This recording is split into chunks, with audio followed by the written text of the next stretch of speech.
And yeah, so it's on. So we will review the instinctive and the moving centers and their parts and what they are charged of.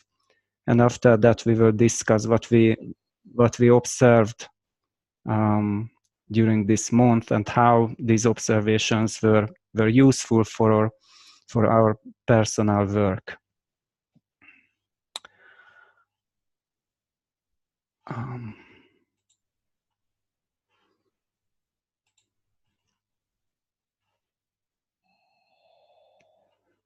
Excuse me, I'm a little bit clumsy with this system. I'm not accustomed to hosting meetings. So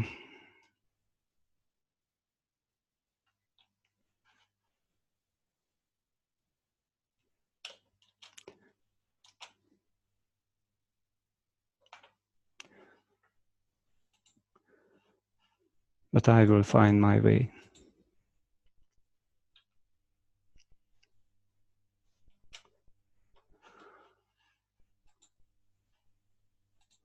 Okay. So the instinctive and the moving centers. We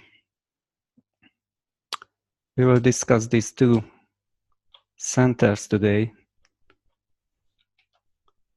And we will start with the instinctive center.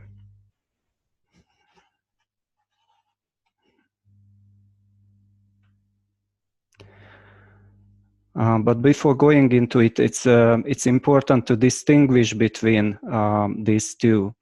It's when we start observing the functions of the instinctive and the moving centers, there might be a confusion, and to differentiate between the two, it's a good method to asking the question: could the newborn do this?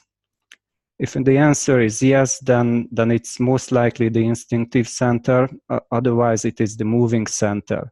We are born with the instinctive center fully developed and programmed, and the moving center has to learn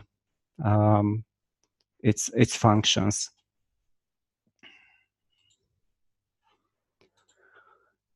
The instinctive center, just like any of the centers, consists of three parts.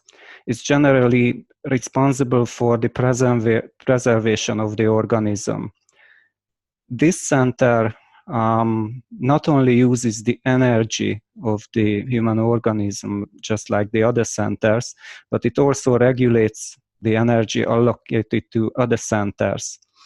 We can observe it when, for instance, we fall sick, and before that we have a desire to finish off a book. And when we fall sick, we may say that, okay, I will use this sick leave or this time of rest by finishing off the book. And suddenly we find ourselves with a lost desire. We do not have the desire anymore to read the book or to do anything. This is the instinctive center cutting off the energy of the intellectual center, and all it allows is the whole body to recure itself. The center has a positive and a negative halves, and the positive half registers impressions resulting from appropriate functioning as favorable for the organism, and the negative half feels that is dangerous, unhealthy, painful, or sick. And the center in itself, especially the intellectual part, doesn't like being watched, both internally and externally. In very early childhood, we learn not to stare at other people. And from the point of view of our work, this is the center that makes it difficult, the self-observation.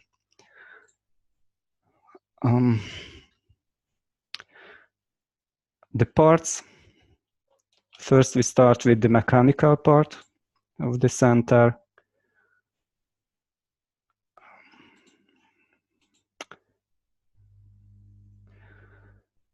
The mechanical part controls bodily functions that are automatic and do not require attention. It's digestion, blood circulation, respiration. It generates signals that help maintain the equilibrium of the body. These signals are hunger, thirst, itches, dizziness that usher us to eat or drink or change position. This part of the center very well represents what it means to work without attention. Blood circulation and digestion doesn't require any attention. It has an emotional part. The emotional part responsible for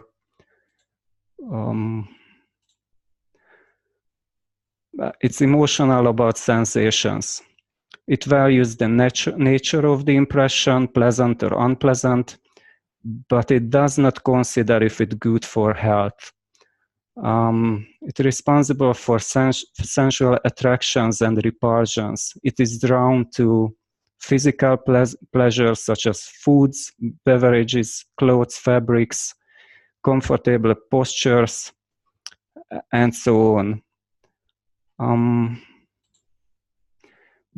Slug, there were shared some observations that people didn't really like to drink a coffee, for instance, but the emotional part of the instinctive center require just for the taste of the coffee to drink more, and after that the mechanical part suffered the result of this desire.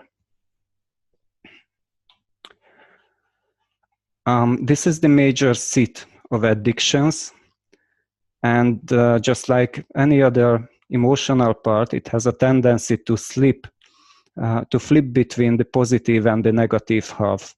So we can see after a good eating or drinking, especially, that the next day we have a resolution that I will never drink this kind of drink or food again. Will never eat that kind of food again. This is the flipping from the positive to the negative half. And finally, the intellectual part, which is the most powerful, in my opinion. It is sometimes called animal intelligence in the human body. It is responsible for the preservation of the organism, only raising alarm signals when it is required. It is more permanently alert and monitoring the environment for potential threats and benefits. It deliberately engages with people that may promote its aims of self-preservation and disassociate with people that might hinder it. A very good example for this is the desire or the striving for getting on well with the boss, and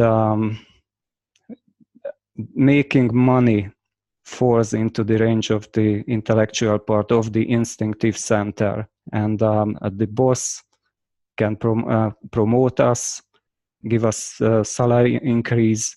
So this is a functioning of the intellectual part of the instinctive center. It's also responsible for the continuation of our biological lineage. And apart from other kings, the attention is not directed in it by the person. It is said that it's conscious in itself. In the other centers, we can raise attention to the kings by effort, but not in the instinctive center. It flings into action on its own accord when it is needed. We can observe it when we, for instance, walk on a dark street, and we hear someone coming behind us, and we can see how much alert it becomes, and it tries to decide whether to run away or switch into either flight or fight mode.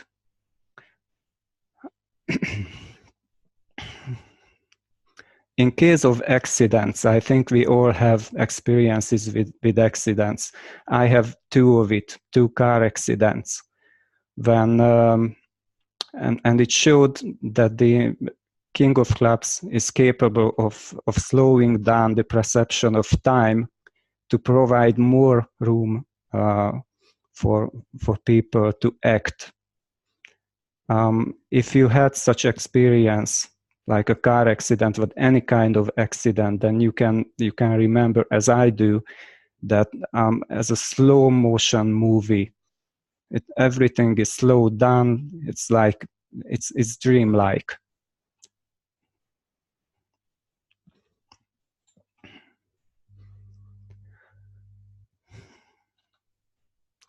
Okay, the next center is the moving center. The moving center, generally, it is the intelligence that controls movements, spatial connections. It has a positive and negative halves, and its interpretation of the positive and negative is the movements and idling. It is the easiest to observe. It also consists of 3 parts: a mechanical, an emotional, and an intellectual part. The mechanical part is in charge of, it stores the memories of learned movements and controls automatic movements such as driving, cycling, pedaling, running, walking, sitting down, standing up. It's responsible for imitation. That's how it learns, and it works without attention.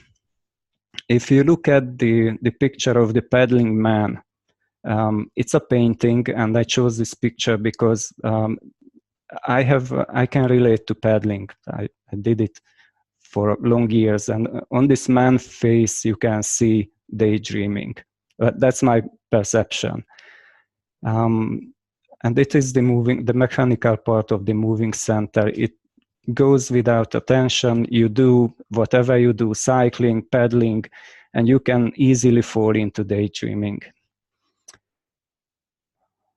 There is no consciousness needed to carry out these actions. And my experience with it, sometimes my wife asked me to take her for shopping. And after a 3-minute driving, she warns me that we are going to my workplace, not to the shop. So this is the mechanical part of the moving center. It's so programmed that it just does its job. And if you don't watch, then you can do crazy things. The next part of the center is the emotional one. The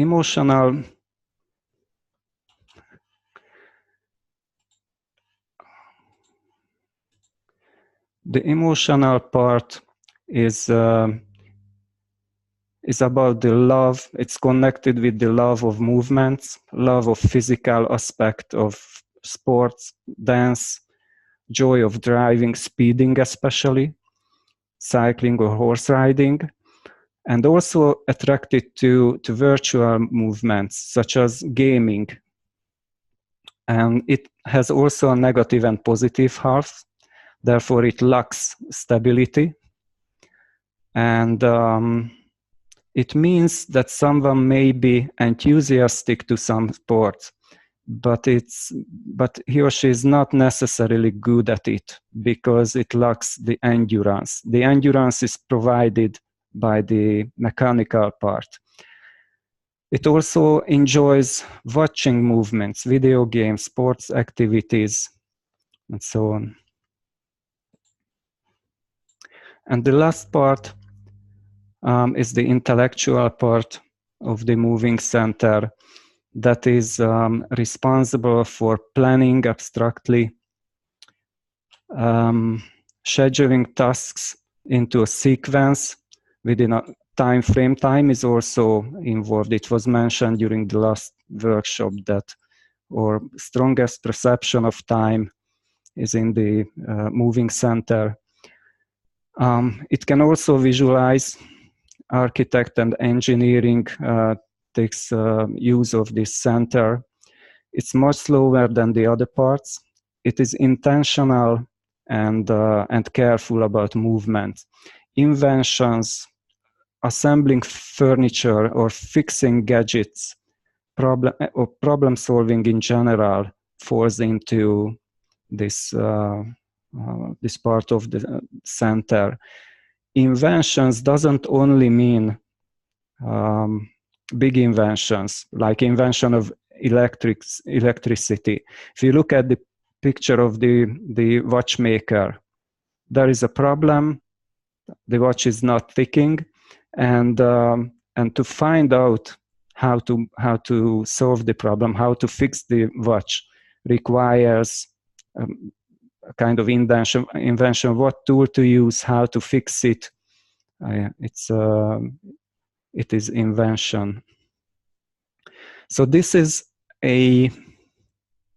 a quick overview of the centers and the parts.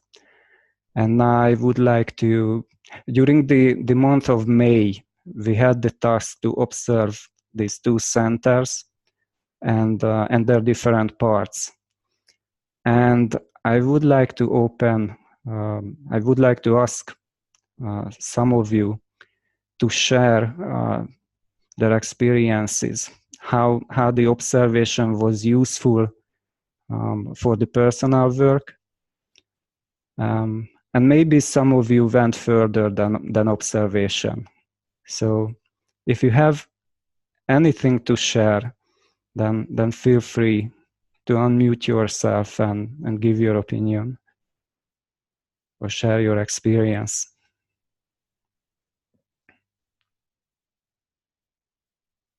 Yes, maybe I can start. Yeah. If it's okay. Yes. Yes, I wrote a couple of days ago in Slack about the experience I had this week, and it was based on your experience that you had last week, Andrash. It was very similar. I'm currently in a big working or freelancing in a big company, and there's meetings all the time, to the point where really no work gets done. But that's another issue. And when you have the feeling that nothing gets done because there are so many meetings, it's very easy to drift off and discard those meetings because you have a negative attitude towards them. You don't like being there, and but usually when this happens to me, when I'm in a meeting and I'm supposed to listen to somebody, then it's not. And then I might have the idea to might have an eye that says, okay, this is not very important. It's a waste of time. Let's think about something more important. And then I try to think about I'm trying to solve a problem that I'm really doing. I'm programming for a living right now.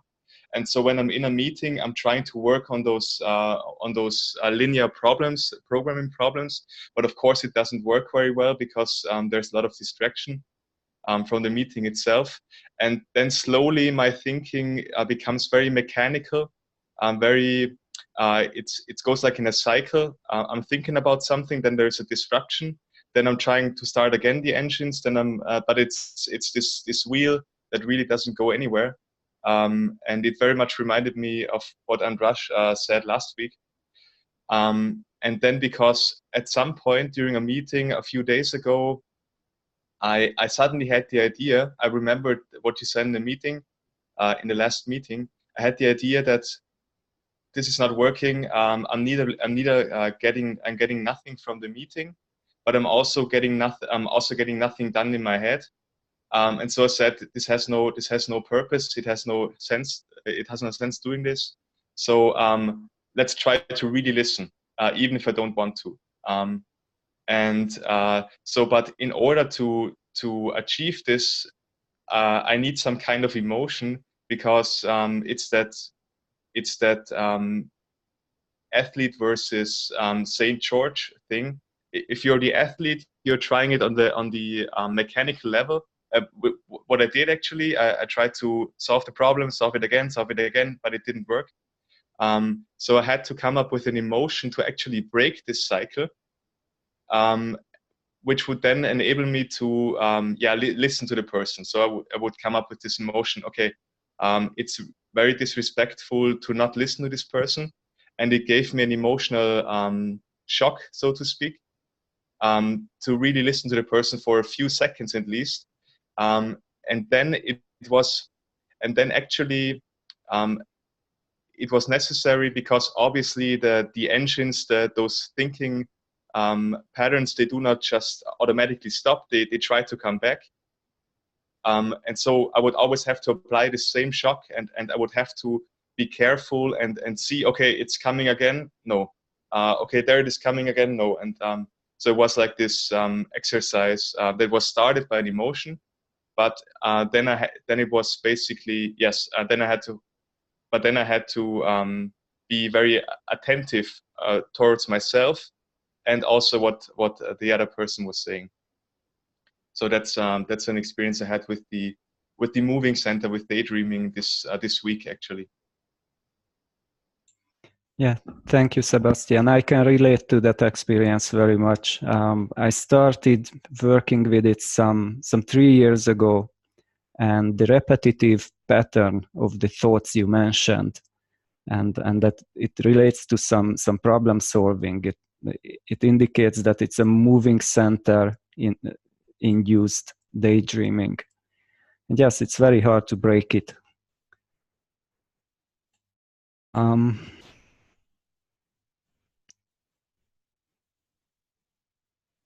Okay, who else has something to share?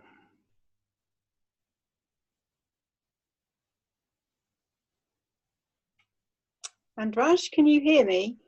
Yes. Oh, good. Well, something that I've been working with over the month of May with these two centers has been the Queen of Spades. I've noticed that, and this is similar to what Paolo shared last week, that I have my machine has a very strong attraction to getting things done and getting jobs done in the shortest amount of time or in the most efficient way. I spend a lot of time thinking about doing things, and I've noticed that there is an emotion behind this kind of attraction to this. I've been trying to analyze it, because it's really is the engine that drives it. Definitely my queen is involved, because I've noticed a kind of a nervous excitement that I get while I'm doing tasks, especially things I don't particularly like to do, but when I've started, then I really get into a momentum and I want to get it done. I believe that when I finish doing them, I'm going to feel better or feel happy or have some kind of emotional reward that's going to manifest when I finish those jobs. And so what I've been doing is trying to, because our staff asked us, what can you sacrifice? Well, I thought, well, okay, I'll sacrifice that. That's simple enough. I've seen it very clearly. It's not as easy as that. I've been trying to put like a stick in the wheel of the momentum, because of course, once the queen has started the whole thing, then the jack comes in and just sort of carries on. And so I've tried to put a stick in that wheel by making myself interrupt myself, or making a conscious decision to interrupt this kind of thing that's going on in my moving center, and get up and walk away from the tasks mid-task. So maximum amount of frustration, maximum amount of eyes coming in from the machine with a whole load of reasons why this is not a good idea to walk away at this particular minute. It doesn't make sense to stop now. I'm nearly finished. It comes up with lots of different reasons. So I can see then a battle going on between my higher aim, shall we say, and my machine's aim, and it's a battle, and sometimes my higher aim wins and sometimes my machine's aim wins. But actually sticking that stick in that wheel has really kind of highlighted the machine's obsessions. I hope that made sense. Yes, very much. Thank you. And Hannah, when you had this battle, have you noticed that a kind of suffering is in the background? That there is a friction, so certainly, between the groups of eyes that wants to work and the ones that want to do what they want to do. And this friction, do you think it can be called a suffering? Yes, it's certainly a frustration, an irritation, certainly a friction.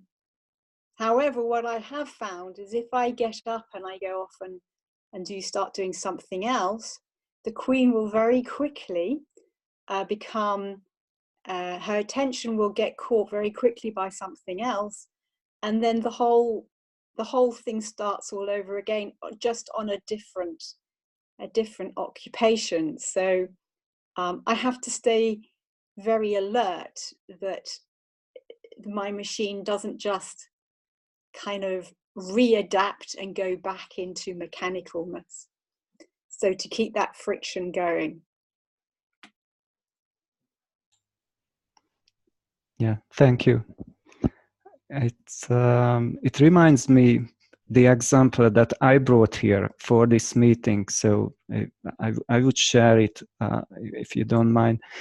I noticed I was preparing for dinner, and when I walking to the table, I noticed that I switched on the laptop, and it was fully mechanical movement because I wanted to look up something on the internet. And by the time I sit down to the table, I just noticed what I really wanted to do. It was multitasking. One bite, one click on the mouse while munching my dinner. And since I noticed it, I decided to go against it. And I thought to myself that now I will just sit and eat with presence.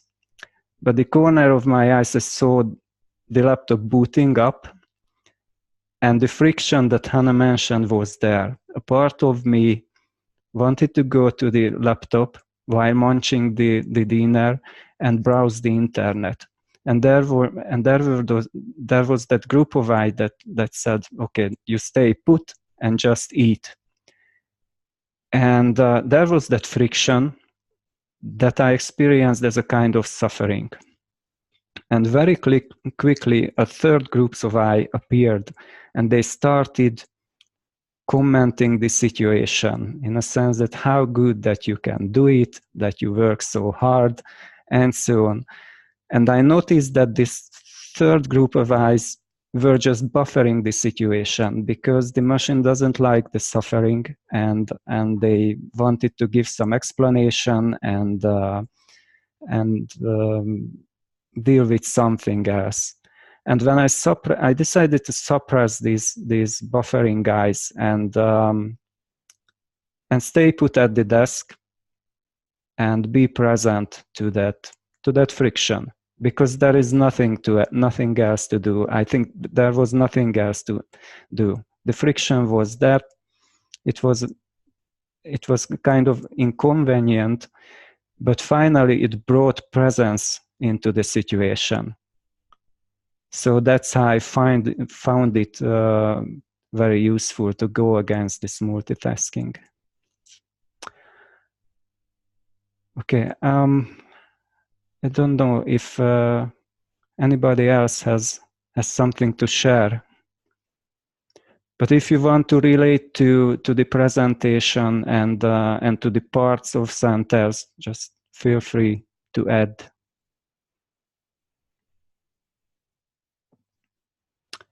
Yes, David?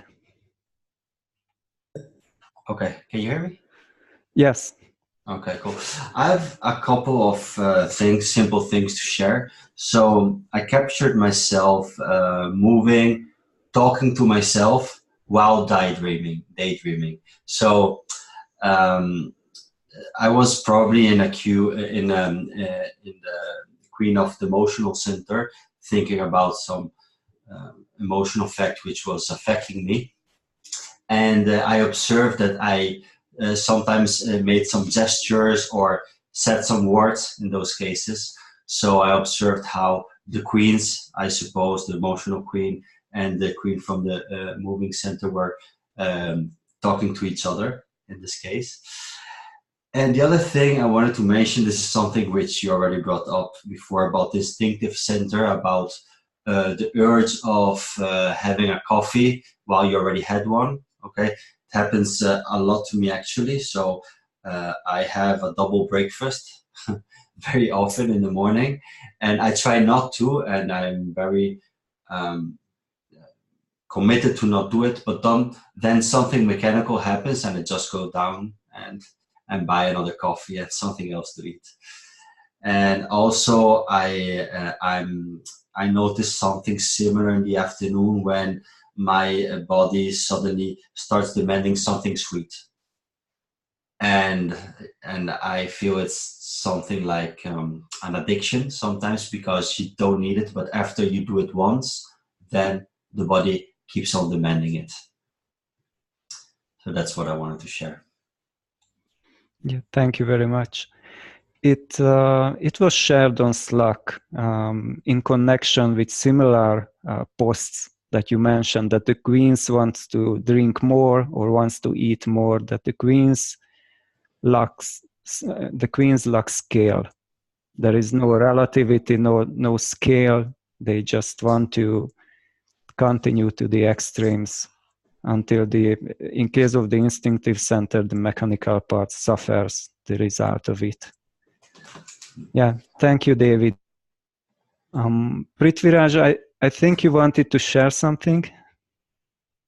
Yeah, I just wanted to share something very, the moving center and the instinctive center is, I actually always capture myself when I go out for running.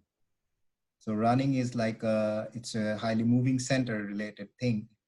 But at the same time, there are a lot of mechanical thing happens while I run, and I try to capture, like today in the morning, I was running and I was capturing myself all through. I'm trying to be present, but most of the time I was absent. I was just trying to feel I'm running, and I'm just trying to feel my moving center. But just flash it, I'm there, and the next moment I'm not there. So, but the instinctive centers that I try to focus on, like if I'm relaxed completely while running, like if my shoulders are relaxed, if my whole body is relaxed, properly balanced, if I'm speeding up or not, like if somebody passes me, suddenly I try to surpass him, like, or like a competition or something like that. I try to restrict that. So these are these are the things that I take like a shock for me. So I just try to maintain a pace and maintain not to speed up, or not to get carried away, something like that, not to overdo the things. At the same time, I always notice that I am daydreaming while I'm running. I'm on a moving center, but constantly my thought is about my work, about my personal life, about anything, but it runs in the background. So I mean, I'm really working on this area, like while I'm running, because I just take this an hour of running as like kind of like an isolating myself, to be with myself, just observing my moving center, at the same time what the instincts that work, like stepping, avoiding the colliding with the others and everything. These are all the instinctive and moving parts of the body. So I just focus on this area. This is what I wanted to share. Thank you, Prithviraj. Have you noticed that while you are jogging or running, there is that inner humming in the background that's going? Yeah. I mean, inner humming means humming a song, or a part of a song. No, actually, I don't really run with the music, and also that's why I don't feel like that. I strictly avoid running with the music because I know it drives you, like you are not at all present while you're running. I try to be without doing anything. This is something which I really do, like single task, just running and running. I try to just running, nothing. I try to also avoid thinking about anything else. But in the, it's just like maybe 10 seconds or 15 seconds, I cannot do without it, or I'm present, and the next it's gone. Something replace. It's always something replace.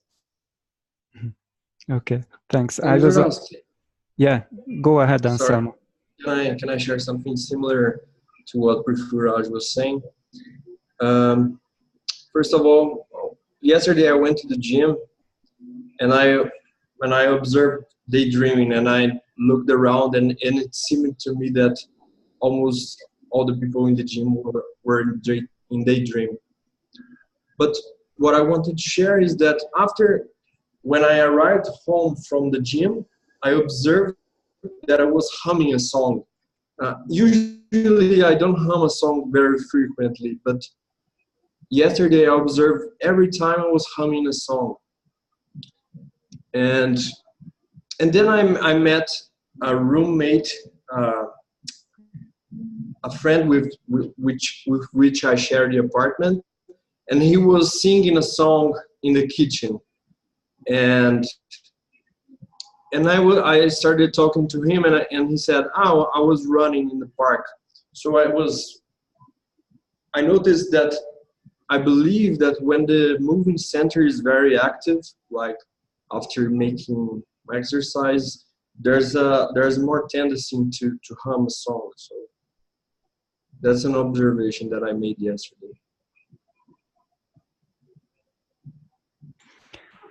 Yes, inner humming, to my knowledge, comes from the mechanical part of the moving center. That was a surprise to me, because I have that habit that continuous inner humming, just a part of a song, and I thought it comes from either from the intellectual center or the emotional one, but it surprised me when I was told that it's the mechanical part of the moving center.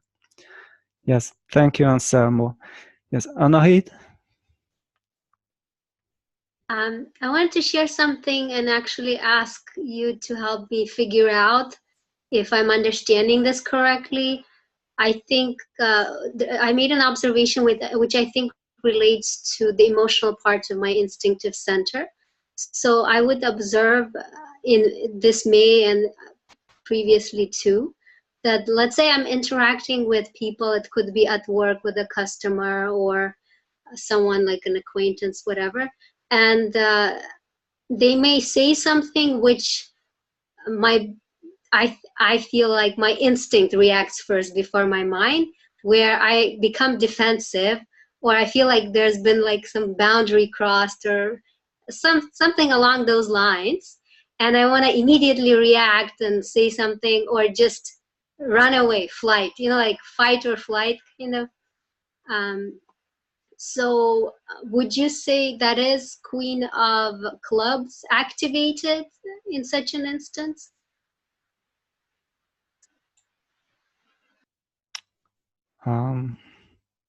It's hard to tell. I think the decision the flight or fight mode is rather in the realm of the king of clubs, but it's hard to tell.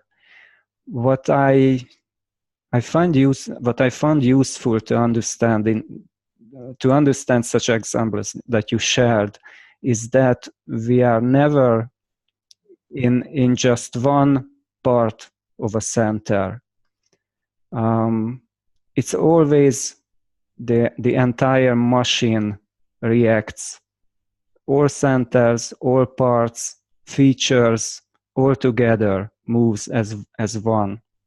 But since we want to observe it, and the observation occurs by the intellectual center in the first place, and the intellectual center is not powerful enough to see the entire machine working. Therefore, we have the system give us this division, and we focus on centers and then their parts, so that when the work becomes emotional, then we can feel the entire machine moving as a machine. But all in all, I cannot really tell you that which part it was. Flight or fight mode is I think it's either instinctive or it may be emotional. Okay, because I feel like what happens is it's like an impulse. So it's partially, yes, intellectual is involved, but also it's coming from some kind of emotional part. And in terms of, like we were discussing today, suffering. So there are times I'm able to hold through it. I'm just, doing what I'm supposed to do, finishing up the interaction. But inside me, there's that, whatever, that friction occurring. And I try to keep it at bay as I get through it. But there are times I basically identify with it, and then I respond, or I will just step away, whatever. So, yeah. Thanks. Yes, thank you. What I found useful, and this is my current understanding, that the result of the work we've been doing all is not definitely a pleasant state. There is friction, as many of us mentioned it, and if we work, the result not necessarily will be some pink, lofty state. It can be an unpleasant state, but definitely the aim is to promote presence. And that's the point, as I understand. Okay, who else? Andras? Yes, Clara, please. I have my center of gravity in the emotional parts of the queen, and I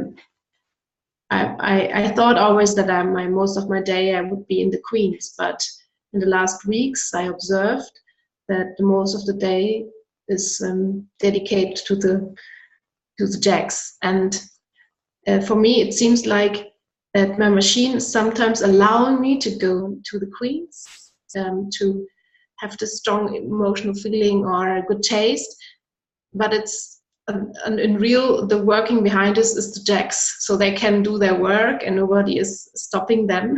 And I when I was driving with my car many hours, I observed them, and it was easy for me to not stop doing what I do for 3 hours. So they can just hold on. And sometimes there's little emotion, so there's a little bit fun, but in real time they're always going and going, and this was very interesting for me to observe. Yes, thank you. I liked very much the example you just shared before, not so long before the workshop on Slack, about the mechanical parts, and you depicted the state as dullness, right? And you said that it's the mechanical parts of centers, one by the other, trying to complete their task. And you said it's a state of dullness. Yeah. Yes, because for me it's interesting now because I did a lot of yoga and qigong the last months, and I really know how a good body feels like, where you really do all the movements with not accidental, really with kings, and then weeks you just forget that, and you can easily go back to the text. There's no problem. So it's really hard to get back and say, okay, now I start to make the movement, and there was how strong they are, and I think I really I don't know how to say in English. I do not understand until now how strong they really are, and that we buffer them all the time. Yes, thank you. Anybody else has something to share? Andras? Yes. I'd like to just go back to what Anahit shared with us. I've just been thinking about it. And I think what she's describing here is actually, it's coming from the emotional center. Usually you can tell if it's the emotional center because it will be to do with people. Anything to do with people, where you're having emotional reactions, that's going to be emotional center. And remember that what Andras said about the instinctive center, if you think, would a baby do that? Then, you know, if you insulted a baby, it wouldn't really understand what you were talking about. It wouldn't really make any difference to it.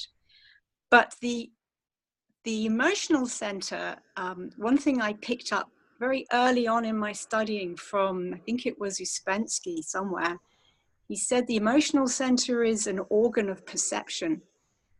And what I think is happening there is you're actually picking up the underlying perhaps motives or emotions or intentions behind what that person is saying to you, Anahit.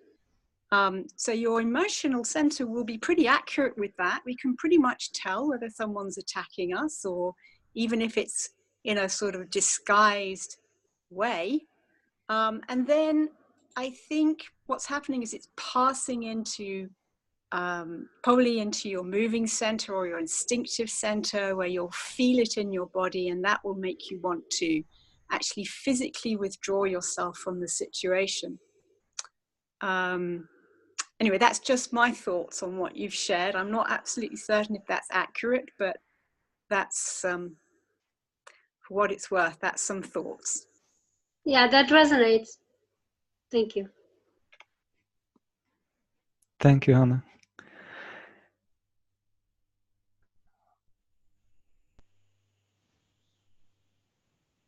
Anybody else has something to share? Andras, I noticed that a lot of the time, my Queen of Spades carries me off into the next activity before I finish one. And it just wants to keep moving.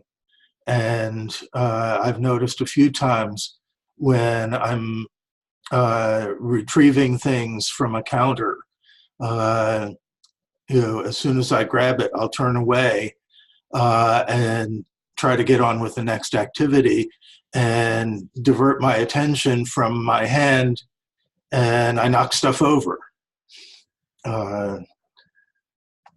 It was kind of interesting to see that in play,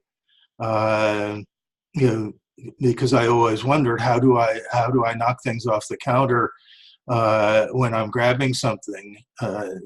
What's wrong with that? And it was interesting to see the activity as it was happening. Yes, thank you, Jim. I think Clara mentioned, and it resonates with what you said, Jim, that it is the moving center is so observable. It's so easy to be observed, and yet this month of May, I think, caused us, at least for some of us, a surprise on how powerful it is, and how powerfully it is drives us.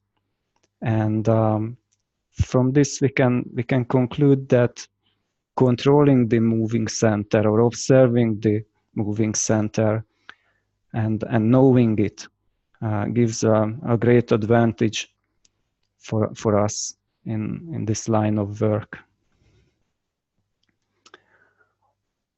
I don't know if no one else has anything to share anymore, then I would close the meeting and say thank you for participating and sharing your experiences here. And I will. Thank you very much for hosting the meeting today. Todo mundo comprou, só tem bebê com. Okay, I Thank will you, Andras. unmute you all to say goodbye. Thank you. Bye. Thank you. Bye, everybody. Great. Thanks very much. See you, everybody. Goodbye.